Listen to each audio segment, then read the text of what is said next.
59 billion pesos ang idinagdag ng Bicameral Committee sa 256 billion pesos National Expenditures Proposed Budget para sa Department of National Defense para sa 2025. Umaabot na ito ngayon sa 315 billion pesos, ang pinakamataas na budget sa buong kasaysayan ng Department of National Defense.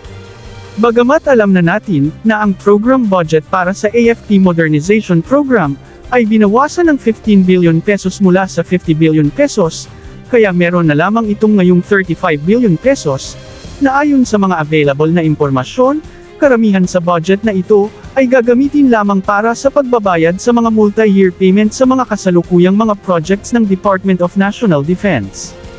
Kaya marami ang nagtatanong ngayon kung para saan yung 59 billion pesos na idinagdag ng Bicameral Committee sa Capital Outlay Budget ng Department of National Defense ngayong 2025. Marami ang nag-iisip na ang dagdag na 59 billion pesos na ito ay maaaring para sa pagbili ng mga iilang bagong kagamitan, tulad na lamang ng paniwala na ang pagbili ng Department of National Defense ng 6 na Super Tucano aircraft mula sa Brazil, ay kukunin mula sa capital outlay ng Department of National Defense ngayong 2025.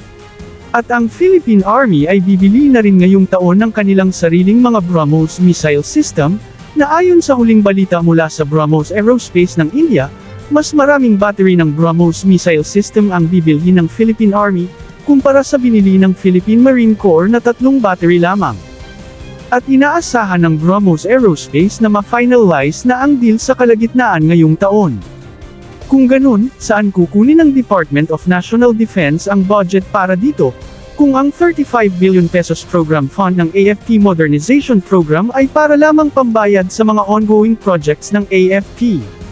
Bagamat medyo may sense ang paniwalang ito, ngunit ayon din sa ilan, malabo ito, dahil iba ang budget ng AFP Modernization Program, at bawal umano itong ilagay sa capital outlay, dahil dapat itong idaan sa bidding ayon sa batas. Mas kapani-paniwala pa umano, na ang bali-balitang ang Department of National Defense ngayong 2025, ay mag-uumpisa na umano na mag-imbak ng mga missiles, tulad na lamang ng mga karagdagang mga BrahMos missiles, karagdagang mga Sistar anti-ship missiles, at iba pang mga munitions and ammunitions. Dahil wala pang detalye mula sa Department of Budget and Management, patungkol sa breakdowns ng mga items na paggagastusan ng gobyerno ngayong taon, ay magbibigay din tayo ng ating paniwala, at alam nating ang mga mahihilig sa defense, ay meron ding mga sariling analysis, kaya sana ay huwag maiyang sabihin ito sa comment section ng video na ito. Ito ang ating pananaw, base sa mga impormasyon at balita nitong mga nakaraang mga buwan, ang hiningi ng Department of National Defense na budget para pa lamang sa kanilang capital outlay, ay mas mataas pa sa 256 billion pesos, dahil maraming mga infrastructure projects ang nais nilang i-implement ngayong taon, ngunit marami dito ang tinanggal ng National Expenditures Committee, kaya bumaba ang capital outlay ng Department of National Defense sa 256 billion pesos na lamang. Tayo ay naniniwala na ibinalik ng Bicameral Committee ang budget para sa mga infrastructure projects na iyon ng Department of National Defense, kaya mas tumaas ang capital outlay nila.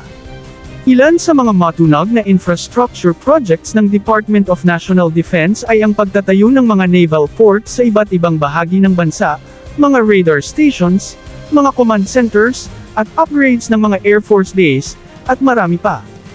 Pangalawang dahilan ng pagtaas ng kanilang capital outlay, ay ang napagkasunduan ng mga mambabatas, na taasan ang daily allowance ng ating mga AFP personnels, ng 350 pesos bawat araw, bilang pagpapakita umano ng pagpapahalaga natin sa kanilang mga sakripisyo. Kung ating titingnan ang kailangan na budget para dito, sa 150,000 personnel sa tig 350 pesos bawat araw sa loob ng isang taon, ay aabot ito ng halos 20 billion pesos, ang natitirang 39 billion pesos ay pinaniniwalaan nating para sa infrastructure projects ng Department of National Defense. Ito ay kuro-kuro lamang natin, dahil magiging malinaw lamang ang paggagamitan ng 59 billion pesos na ito, sa oras na i-post na ng Department of National Defense ang lahat ng detalye ng 2025 General Appropriations ng gobyerno. Kaya wag muna tayong mag-iisip na marami nang mabibili na kagamitan ngayong taon dahil sa 59 billion pesos increase na ito, dahil ang budget para sa AFP Modernization Program ay hiwalay sa capital outlay ng Department of National Defense, ayon sa batas.